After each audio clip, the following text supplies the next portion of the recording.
કેમ છે બાળકો? મજામાં? તૈયારી બરાબર ચાલે છે? તમે કહેશો આ સર રોજ આવીને પહેલું આ પૂછું પડે. અત્યારે તમે મને મળતા નથી રૂબરૂ, એટલે મારે આમાં પૂછવું પડે, બીજું શું થાય. પણ આપણે એવી આશા રાખીએ કે તમે કરતા જ હશો રોજ તૈયારી, બરાબર છે. અને તો ટેસ્ટ લઈશું એટલે એમાં ખ્યાલ આવશે ને ટેસ્ટમાં કે તૈયારી કેવી કરો છો, બરાબર છે. તો તૈયારી કરતા રહેજો. આજે આપણે એ જ સ્વાધ્યાય 2 દાખલા નંબર 11થી આગળ શરૂ કરીશું. 11માં દાખલાની રકમ મેં લખીને રાખેલી છે.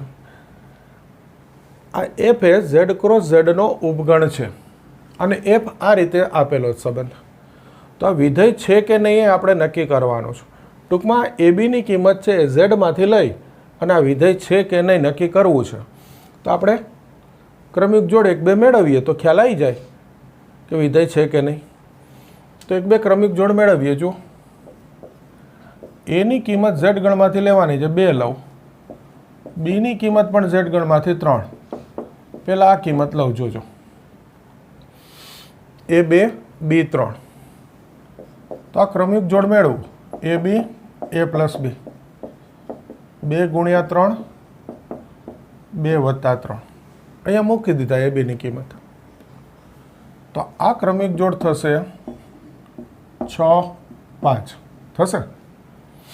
હવે બીજી વાર ધ્યાન રાખજો, બસ આ ધ્યાન રાખવાનો મુદ્દો છે કે આ પહેલી વખત તમે જે કિંમત લ્યો છો એ જ કિંમત ઋણ કરી દેવાની. ઝેડ ગણમાં હોય ને ઋણ પૂર્ણાંક. ઓકે. ફરી આ ક્રમિક જોડ મેળવું. AB A પ્લસ B શું થાય જોઈએ. -2 -3 અને આ -2 વત્તા -3. તો આ ઓછા ઓછા વત્તા 6 થઈ ગયા અને આ થશે -5. જો આનો અર્થ હવે તમને ખ્યાલ આવી ગયો મેં શું કીધું એ. અહીંયા તમે કોઈ પણ કિંમત લ્યો, 2 3 લ્યો, 1 2 લ્યો, 3 4 લ્યો, જે તમને ઠીક લાગે. ઝેડ ગણની 2 સંખ્યા લેવાની, બીજી વખત એ જ સંખ્યા ઋણ લેવાની. મેં આટલું કીધું, સમજાઈ ગયું તમને? 2 3 લેવા ફરજિયાત નથી. જે 2 કિંમત અહીંયા લ્યો ઝેડ ગણની, એ જ 2 કિંમત અહીંયા ઋણ કરીને લેવાની. એટલે તમને ખ્યાલ આવી જશે. જુઓ આ પહેલો ઘટક સરખો છે, બીજો જુદો જુદો છે, એટલે જવાબ જુદો જુદો આવે છે. ટૂંકમાં આના 2 પ્રતિબિંબ થઈ ગયા. 6 ના 2 પ્રતિબિંબ, 5 અને -5 મળે. થઈ ગયા 6 ના 2 પ્રતિબિંબ. અને જો 2 પ્રતિબિંબ મળે એટલે કે 1 કરતાં વધારે પ્રતિબિંબ મળે તો વિધેય નથી. તેથી એફ એ વિધેય નથી. તો જો દાખલો સહેલો જ છે, પણ એક મુદ્દો ખબર હોય તો સહેલો છે કે અહીંયા જે 2 કિંમત લઈશે બીની, એ જ 2 કિંમત ઋણ લેવાની. થઈ ગયો દાખલો, એટલી ખબર હોય એટલે. ક્લિયર? જોઈ લ્યો.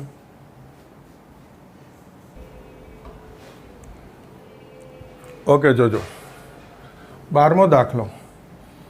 આ રકમ આપણે લખીને રાખેલી છે. એ 9 10 11 12 13. એફ છે વિધેય A થી N છે. FN આપેલું છે Nનો મહત્તમ અવિભાજ્ય અવયવ. તો આપણે વિસ્તાર શોધવો છે. ઓકે. હવે અહીંયા જુઓ, A થી N એટલે આ જે કિંમત હોય, અત્યાર સુધી x લખતા હતા, આમાં ચલ n છે તો n સમજવાનો. એ nની કિંમત આ પ્રદેશ ગણમાંથી લેવાની. આને કહેવાય પ્રદેશ. એટલે મારે આ કિંમતો મૂકી અને એનો મહત્તમ અવિભાજ્ય અવયવ જવાબમાં લખવો છે. આવો અર્થ થયો રકમનો. પહેલાં તો મેં રકમનો અર્થ સમજાવ્યો, ખ્યાલ આવે? આ એનની કિંમત ક્યાંથી લેવાની? એ ગણ. એ ગણ એટલે 9 થી 13. તો પહેલી 9 કિંમત લઈએ. તો આ 9નો મહત્તમ અવિભાજ્ય અવયવ આ જવાબમાં લખવાનું છે. જો 9નો મહત્તમ અવિભાજ્ય અવયવ શું થાય? પહેલું સીધો ખ્યાલ ના આવે, કંઈ વાંધો નહીં. પહેલું 9ના અવયવ વિચાર લેવાના. જો રફકામમાં જોઈ લઈએ 9ના અવયવ 1 3 9. 9ને આપણે જેટલી સંખ્યા વડે ભાગી શકીએ એ બધા 9ના અવયવ. આમાં જે મોટામાં મોટી અવિભાજ્ય સંખ્યા હોય આ અવયવમાં એ આપણે જવાબમાં લખવાની છે 3. એક વિશિષ્ટ સંખ્યા છે, વિભાજ્ય નથી, અવિભાજ્ય નથી. ઓકે, ખ્યાલ આવી ગયો છે? તો હવે 10 લ્યો. હવે 10 આ લખવાની થોડી આળસ કરીશું. ખ્યાલ છે ને? આમ 2 કરી દે એટલે ઉપરનું વાક્ય. 10નો મહત્તમ અવિભાજ્ય અવયવ. તો 10ના અવયવ વિચારો. 1, 2, 5, 10 થઈ ગયા 10ના અવયવ. આમાં મહત્તમ અવિભાજ્ય સંખ્યા કઈ? 5. મોટામાં મોટી અવિભાજ્ય સંખ્યા 11. 11નો મહત્તમ અવિભાજ્ય અવયવ. તો 11ના અવયવ 2 જ થાય, 1 અને 11. તો મોટી અવિભાજ્ય સંખ્યા 11. હવે આવડી ગયું. 12.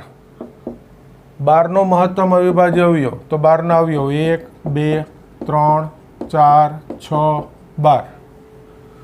આમ મોટામાં મોટી અવિભાજ્ય સંખ્યા કઈ? 3. 13.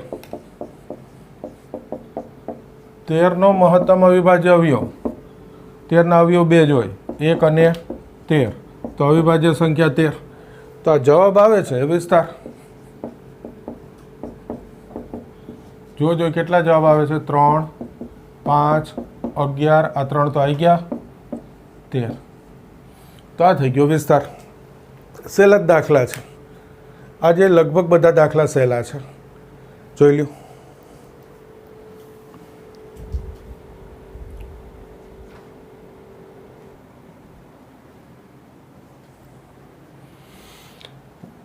જો 8મો દાખલો.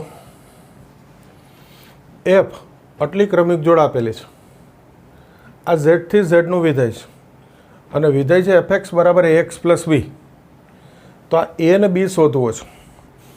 પહેલું એક માહિતી આપું, આને સુરેખ વિધેય કહેવાય. તમે આગળ ભણી ગયા છો સુરેખ બહુપદી. એક ઉદાહરણ લખ્યું 3x વત્તા 2. ટૂંકમાં સ્વરૂપ આ થયું ax પ્લસ બી વ્યાપક. સુરેખ શા માટે? તો કે એક્સની ઘાત 1 હોય એને સુરેખ બહુપદી કહેવાય. અહીંયા એક્સની ઘાત 1 હોય એને સુરેખ વિધેય કહેવાય છે. એનું એ ખાલી બહુપદીના બદલે શબ્દ શું આવી જશે? વિધેય. એટલે આ સુરેખ વિધેય છે. આના પરથી આપણે એન બી શોધવું છે. હવે જો આગળ એક લેક્ચરમાં મેં શરૂઆતમાં ભણાવેલું હતું કે આ ક્રમિક જોડનો પહેલો ઘટક એક્સના સ્થાને મુકાય, બીજો ઘટક એનો જવાબ કહેવાય. તો અહીંયા જો આ અર્થ છે f1 બરાબર 1, f2 બરાબર 3, f0 બરાબર -1 અને f ઓફ -1 બરાબર -3. આ 4 ક્રમિક જોડ છે. તો એનો અર્થ આ થાય. હવે જોજો અહીંયા કોઈ પણ 2નો ઉપયોગ કરવાનો છે આમાંથી. તો આ 0 વાળું સૌથી સહેલું પડે પહેલું. તો હું એ લઉં છું. કોઈ પણ 2 લઈ શકાય આ 4માંથી. ક્લિયર? હું આ 0 પહેલું લઉં છું. f ઓફ 0 બરાબર -1. અહીંયાથી અર્થ કર્યો કહેવાય કે x0 મૂકું તો જવાબ -1. f ઓફ 0 એટલે અહીંયા મૂકવાનો f ઓફ 0. જો એ બી બાજુમાં શોધવું હોય તો બતાવું. f ઓફ 0 a ગુણ્યા 0 વત્તા b. આ કહેવાય. એટલે અહીંયા મૂકું છું a ગુણ્યા 0 વત્તા b. તો b બરાબર -1. જો આ b મળી ગયો. બીજું આમાંથી કોઈ પણ લેવાનું છે. આ 0 હતું ને એ હું હંમેશા પહેલાં પસંદ કરું એટલે, કારણ કે એક્સની કિંમત 0 થઈ જાય. હવે આમાંથી ગમે તે લઉં તો આ f1 લઉં છું. f1 બરાબર 1 એટલે અહીંયાથી લીધું કહેવાય f1 બરાબર 1. તો અહીંયા ફરી f1 a ગુણ્યા 1 વત્તા b. એક્સના સ્થાને 1 મૂકી દીધો એટલે આ લખું છું a ગુણ્યા 1 વત્તા b. અહીંયા મૂકું છું એક્સની કિંમત. તો આ એ થઈ ગયો. હવે આ બી મૂકી દઉં -1. તો a બરાબર 2. જો એને બી શોધો. આવી ગયો જવાબ. 1 માર્કનો સરસ પૂછવા માટેનો દાખલો છે. 1 માર્કમાં પૂછાય છે આ રકમ. IMP લખવું હોય તો બી લખી નાખો, કોઈ ચિંતા નહીં. બરાબર છે? હવે જુઓ મેં આ 2 કિંમત લીધી. કોઈ કહેશે સર અમારું ધ્યાન નથી, અમે પહેલાં F1 લઈ લીધું. જોજો હો, બતાવી દઉં એટલે શંકા ના રહે મગજમાં. આ ચારમાંથી મેં તમને કીધું કોઈ પણ બે કિંમત લેવાની છે. કોઈએ પહેલાં 1 લીધું, F1 બરાબર 1. તો અહીંયા એક્સના સ્થાને 1 મૂકું તો a પ્લસ b1, આ સમીકરણ 1 આવી ગયું.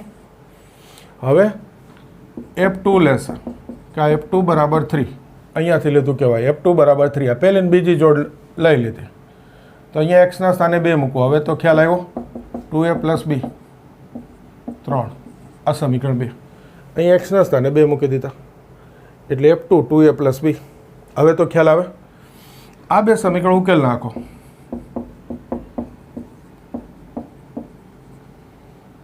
મોટો ઉકેલ તો આવડે. આ બીજામાંથી પહેલું બાદ કરી દો, b ઓછા b જશે 2a માઇનસ a 3 ઓછા 1 અને મોટે જ લખી નાખાય. એની કિંમત 2 મૂકો, 2 સામે જશે 1 ઓછા 2, કંઈ વાંધો નહીં, તો બી જવાબ આવે. આમાં સમીકરણ ઉકેલવું પડ્યું, આમાં સીધો આવી ગયો જવાબ. આ 0 હોય ને એ સૌથી પહેલું લઈ લેવાય, થોડું સહેલું થઈ જાય, ચાલે બધું. હો, જોઈ લેજો.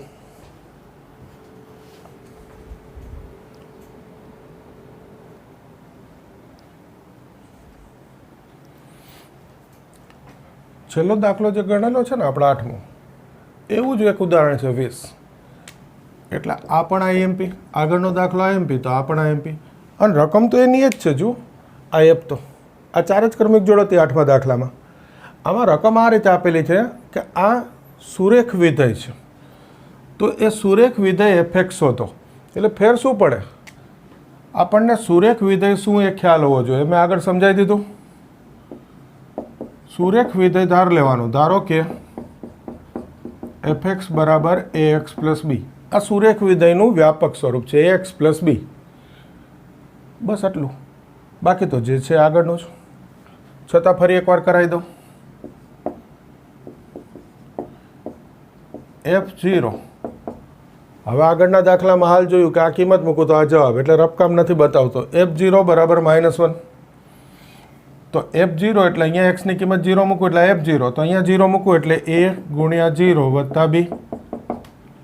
તો b બરાબર -1. એ તો રકમ એ જ છે, તો જવાબ એ જ આવે ને. બીજી વખત f1 બરાબર 1, અહીંયાથી લીધું. હવે રફકામની જરૂર નથી, આવડી ગયું તમને કે x ની કિંમત 1 મૂકું તો જવાબ 1. f1 એટલે અહીંયા f1, તો સામે a ની કિંમત 1, a ગુણ્યા 1. આ b ની કિંમત મૂકી દીધી અહીંયા -1. તો a બરાબર 2 થઈ ગયું. આમાં વધારાનું એટલું કે તેથી સુરેખ વિધેય fx, આ a અને b ની કિંમત અહીંયા મૂકી દઈશ. a 2 એટલે આ 2x, b ઓછા 1 એટલે 2x ઓછા 1. આ આન્સર થઈ ગયો. ખ્યાલ આવે છે? બાકી બધું એનું એ જ છે. જોઈ લો.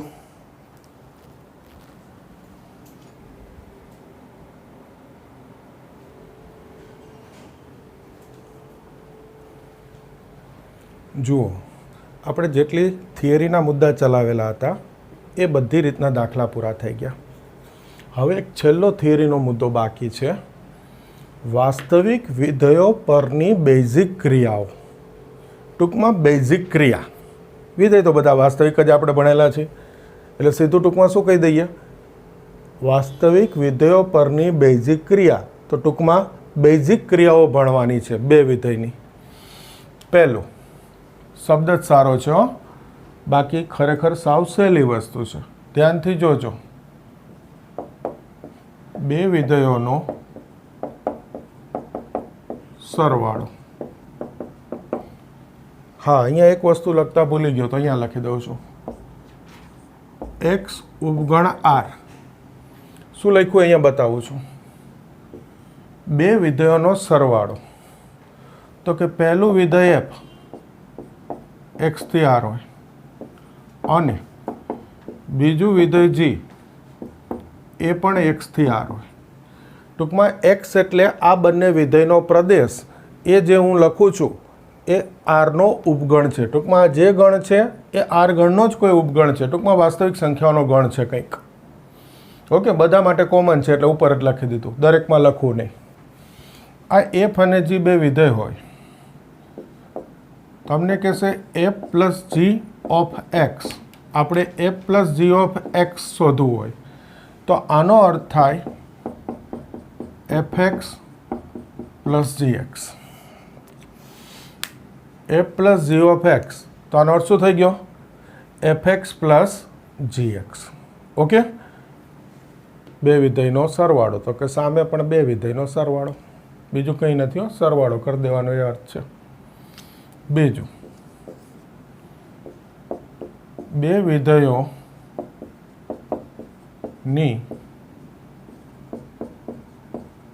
બાદબાકી. આ બી કોમનમાં લખી નાખ્યો તો ચાલત, બદલાઈ નાખું, દરેક વખતે લખવું નહીં. એફ એક્સ થી આર, જી એક્સ થી આર.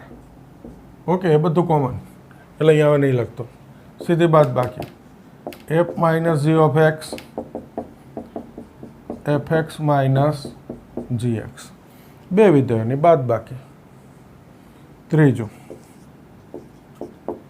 બે વિધેયોનો ગુણાકાર. F into G of X, તો કે F X into G X. જુઓ છે કશું?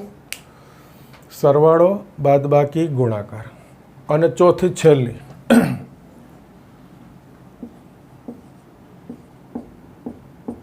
બે વિધેયોનો ભાગાકાર.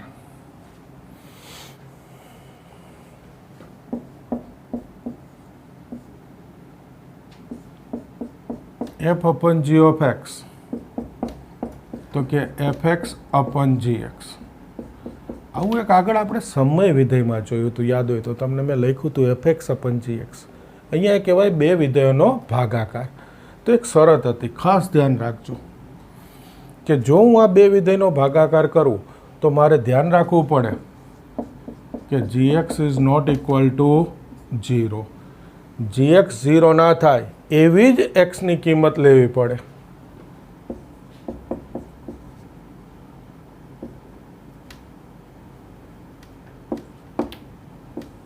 એવા જ આ એક્સ બિલોંગ્સ ટુ એક્સ લેવા. ગુજરાતીમાં લખી દીધું. બાકી આમાં તો ખાલી એટલું જ હોય કે G X is not equal to 0, તો F upon G of X is equal to F X upon G X. પણ દાખલામાં આપણે અર્થ શું કરવાનો આવશે એ મેં અત્યારથી લખી દીધું કે જી એક્સ બરાબર 0 ના થાય એવા જ કિંમત એક્સની પ્રદેશગણમાંથી લેવાની. એટલે અહીંયા મેં સ્પષ્ટ લખી દીધું, એવા જ એક્સ બિલોંગ્સ ટુ એક્સ લેવા. આ એક્સ એટલે પ્રદેશગણ. ઓકે, જુઓ, સરવાળો, બાદબાકી, ગુણાકાર, એમાં કશું ધ્યાન નથી રાખવાનું, સીધે સીધો દાખલો ગણી નાખવાનો છે. આ ભાગાકાર આવે ને ત્યારે આ છેદ 0 ના થાય ને એનું ધ્યાન રાખવાનું. ટૂંકમાં છેદ જ્યાં 0 થતો હોય, આ જી એક્સ, એવી એક્સની કિંમત નથી લેવાની એવું આપણે બાજુમાં લખી દઈશું. એ પછી દાખલામાં પાછું બતાવું છું. તો આ ચાર જે છે એને કહેવાય છે બેઝિક ક્રિયાઓ. સાવ છેલ્લો ટોપિક છે, આ પ્રકરણનો છેલ્લો ટોપિક. ઓકે, આ જુઓ એટલે એના દાખલા ગણીએ.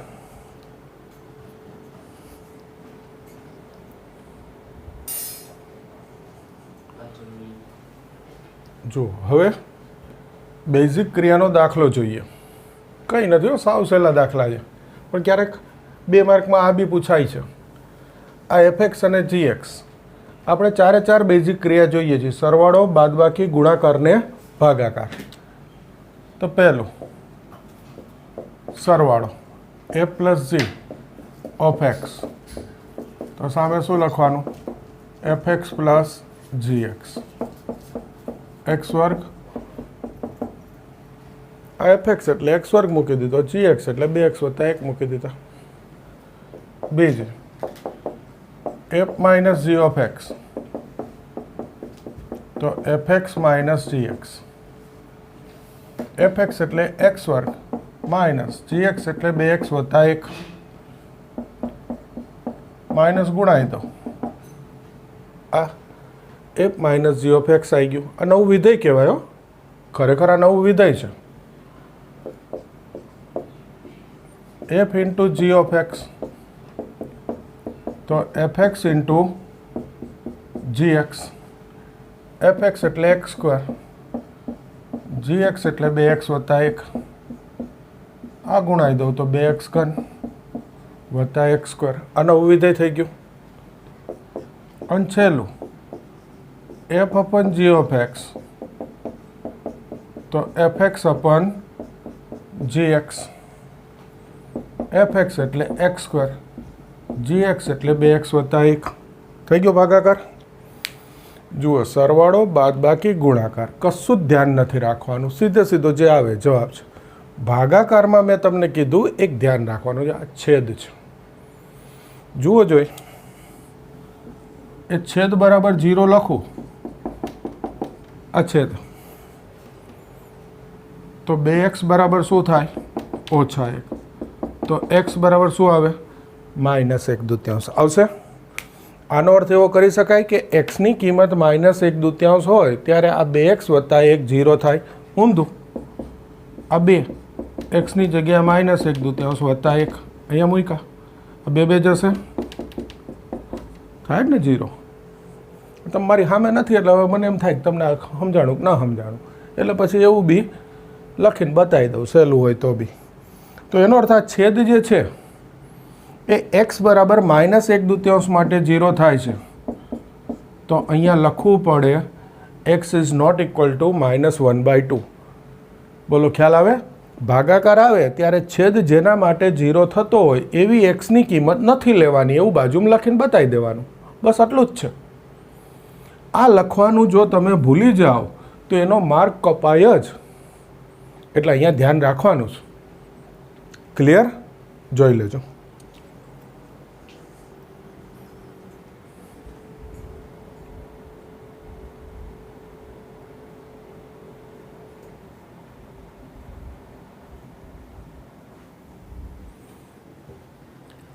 જો એ જ રીત ઉદાહરણ 17, આ એફ એક્સ, આ જી એક્સ. ફરી 4 દાખલા ગણવાના છે. પહેલો F plus G of X, તો F X plus G X, root X plus X. F X એટલે રૂટ એક્સ અને જી એક્સ એટલે એક્સ મૂકી દીધો, સહેલું જ છે. બીજો F minus G of X, તો F X minus G X. ફરી એફ એક્સ એટલે રૂટ એક્સ અને જી એક્સ એટલે એક્સ મૂકી દીધો, આ જવાબ થઈ ગયો. ત્રીજો F into G of X, F X into G X. F X એટલે રૂટ એક્સ, જી એક્સ એટલે એક્સ. તો આ રૂટ એટલે 1/2 ઘાત, આ એક્સ, તો આનું સાદુરૂપ લખાય એક્સની 3/2 ઘાત. અને ચોથો છેલ્લો ભાગાકાર F upon G of X, તો F X upon G X. F X root X, G X એટલે એક્સ, તો આ રૂટ જશે 1/√x. અને જો આ રૂટ એક્સ છે એને અંશમાં લખું તો 1/2 ઘાત છે, છેદમાં અંશમાં લખું તો માઇનસ. અહીંયા સુધી લખું એટલે લખી શકાય. ફરી એક વસ્તુ યાદ કરજો, ભૂલાઈ ના જાય. આ સાદું રૂપમાં પાછું એ રહી ના જાય. આ એક્સ છેદમાં છે, તો રૂટ એક્સ બરાબર 0, તો એક્સ બરાબર શું આવે? 0. એનો અર્થ અહીંયા એક્સની કિંમત 0 નથી લેવાની. 0 લઉં છેદ 0 થાય અવ્યાખ્યાયિત. 0 સિવાયની બધી કિંમત માટે વ્યાખ્યાયિત. ફરી આ બતાવી દીધું. આને ખાસ યાદ રાખજો, તમને થશે સર સાવ સહેલા દાખલા છે જ સહેલા. 2 માર્કમાં ઘણીવાર પૂછાય છે, જોજો.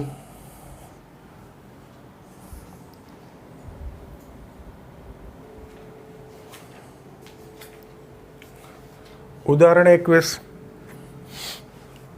આ એફ એક્સ, આનો પ્રદેશ શોધો. લાગે છે નવી રકમ? ખરેખર આગળ છે આપણે ભાગાકાર કરેલો છે એ જ છે બેઝિક ક્રિયાનો. એમાં આપણે શરત શું કીધી કે આ છેદ 0 થાય એવી એક્સની કિંમત નથી, એવું છેલ્લે બતાવવાનું. ટૂંકમાં એક્સની કિંમત એટલે પ્રદેશ ગણ. યાદ કરો, એક્સની કિંમત એટલે પ્રદેશ. તો આનો પ્રદેશ શોધવો છે તો આપણે જોવાનું એ કે આમાંથી કઈ કિંમત એક્સની લઈ શકાય એમ નથી. તો એના માટે શું કરવાનું, આ છેદ લખવાનો, એના બરાબર 0, કે આ છેદ 0 થાય ક્યારે એ શોધીશું. એક્સની કિંમત અવયવ 4 ભાગ સરવાળો 5, 4 એકા 4.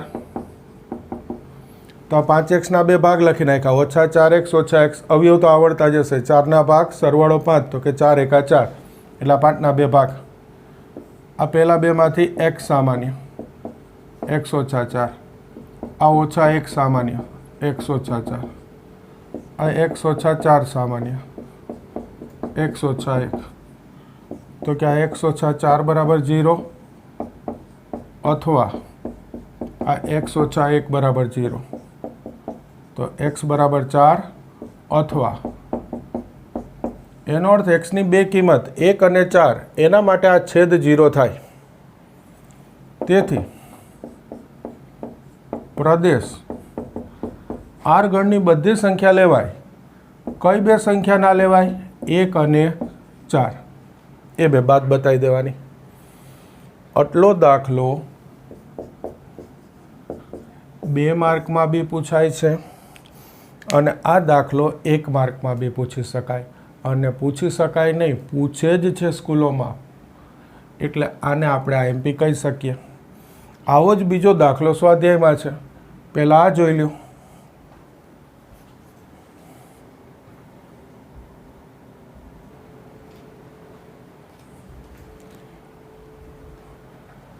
સ્વાધ્યાય 2 દાખલા નંબર 3.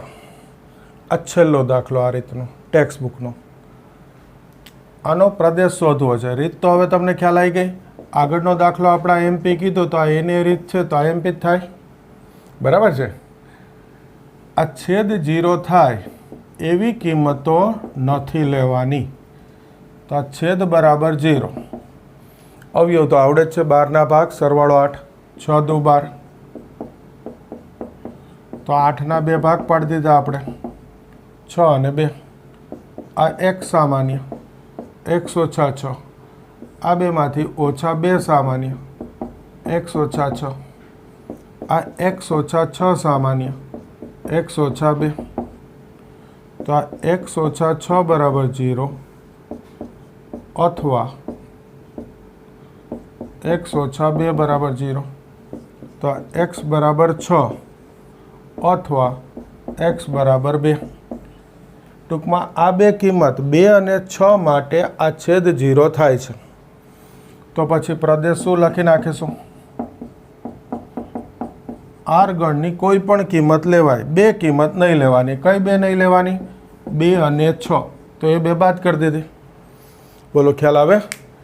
1 અને 2 માર્ક માટે આ છેલ્લા બંને દાખલા અગત્યના છે, ઘણીવાર પૂછાય છે. ઓકે, હવે જોશો તમે સ્વાધ્યાય 2 તો એ બધા દાખલા થઈ ગયા હશે. મેં ક્રમ થોડોક બદલાવેલો છે, પણ હવે જોઈ લેવાનું. આ છેલ્લો બાકી હતો. આખું સ્વાધ્યાય 2 પૂરું. એનો અર્થ ટેક્સ્ટબુકમાંથી દાખલાની દ્રષ્ટિએ આ પ્રકરણ પૂરું થઈ ગયું. ઓકે, હવે 2-4 આજે શીખેલા છે બેઝિક ક્રિયા, એના થોડા એક્સ્ટ્રા દાખલા લઉં છું.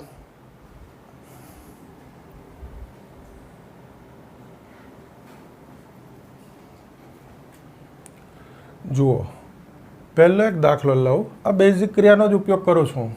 એફ આર થી આર, જી આર થી R, F X X -2, G X X +2.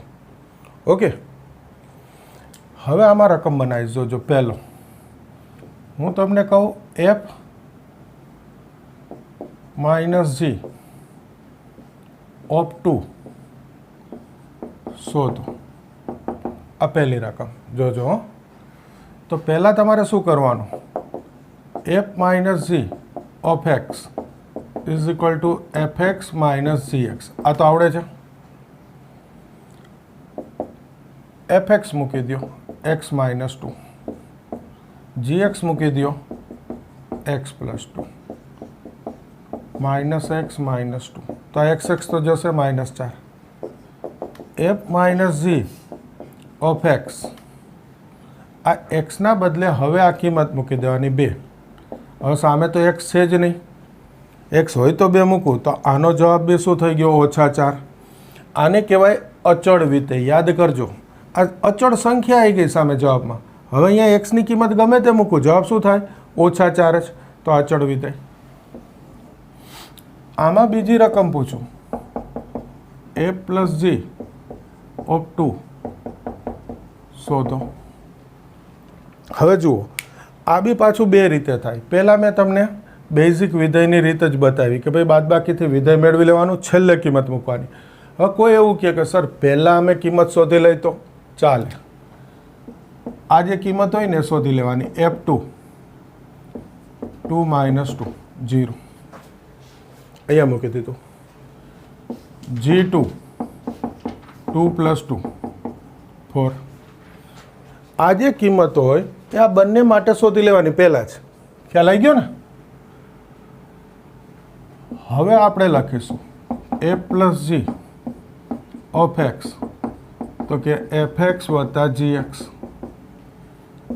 હવે સીધી કિંમત મૂકી દઈશ. a + g of 2, તો કહીશું f2 + g2. જોઈ લો, f2 અહીંયાથી સીધી કિંમત 0, g2 4. તો બી ચાલે. આ રીતથી કરો કે આ રીતથી, તમને જે વધારે અનુકૂળ હોય એ લખવાનું. ક્લિયર? જોઈ લેજો.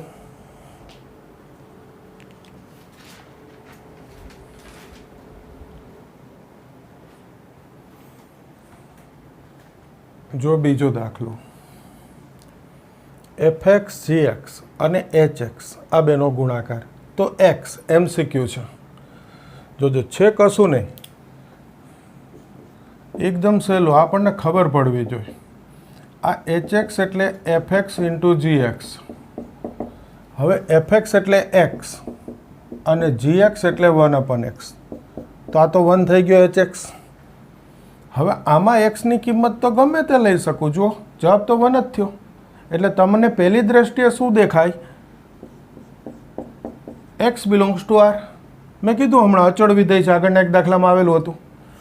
તો આ x બિલોંગ્સ ટુ r, એક્સની કોઈ પણ કિંમત માટે આનો જવાબ 1 આવે. વાત સાચી છે, એટલે તમે આ લખી નાખો. પણ ધ્યાનથી જોજો, આ gx છે, આ x છેદમાં છે. x બરાબર 0 હોય તો આ gx વ્યાખ્યાયિત જ ના થાય, વિધેય જ ના આવે. અને જો gx વિધેય વ્યાખ્યાયિત નથી તો પછી fx × gx વ્યાખ્યાયિત નથી. એટલે x બિલોંગ્સ ટુ r ખરું, પણ એક કિંમત નહીં લેવાની. કઈ નહીં લેવાની? 0. એ અહીંયાથી જોવાનું છે. જો સીધું આમ જોઈ લેશો તો જવાબ શું આવી જશે? x belongs to r. ખરેખર જવાબ x બિલોંગ્સ ટુ r, જ્યાં x is not equal to 0. કારણ કે આ gx વ્યાખ્યાયિત તો થવું જોઈએ ને, તો ગુણાકાર થાય ને. છે સાવ સહેલો પ્રશ્ન, છતાં ક્યારેક ઉતાવળમાં ભૂલ થઈ જાય, ધ્યાન રાખવાનું.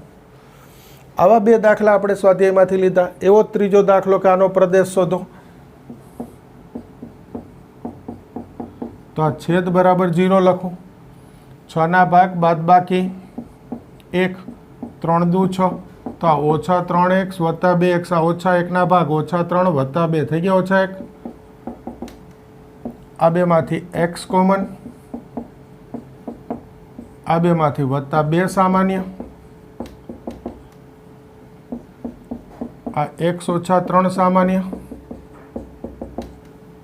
તો આ x - 3 બરાબર 0, અથવા x + 2 બરાબર 0. તો x બરાબર 3 અથવા x બરાબર -2. ટૂંકમાં આ 2 કિંમત માટે આ છેદ 0 થવાનો. તો પછી પ્રદેશ શું થઈ જશે? r ગણ, એમાંથી 2 કિંમત બાદ, -2 અને 3. બોલો, આવડી જાય હવે? જુઓ, હવે અહીંયા આપણું ટેક્સ્ટબુકમાંથી પ્રકરણ 2 પૂરું થાય છે. ટેક્સ્ટબુકમાંથી હવે મેં તમને કીધું હતું કે બધા દાખલા ગણાવી દઉં ને પછી બધા વિધેયના આલેખ સમજાવીશ. એટલે હવે આપણે એ આલેખ દોરવાનું શરૂ કરવું છે. પણ એ નવો ટોપિક છે, તો આપણે આવતીકાલથી લઈશું. કારણ કે આજે થોડું લઈશ, વળી પાછું થોડું કાલ લઈશ. એના બદલે કાલ બધા વિધેયના આપણે આલેખ લઈશું, એટલે નવો ટોપિક કાલથી શરૂ કરીશું. બરાબર છે? એ પૂછાવાનું નથી પણ નોલેજ માટે જરૂરી છે, મેં તમને કીધું હતું. એટલે આજે આપણે આટલું રાખીશું, થોડા નાના લેક્ચરથી ચલાવી લઈશું.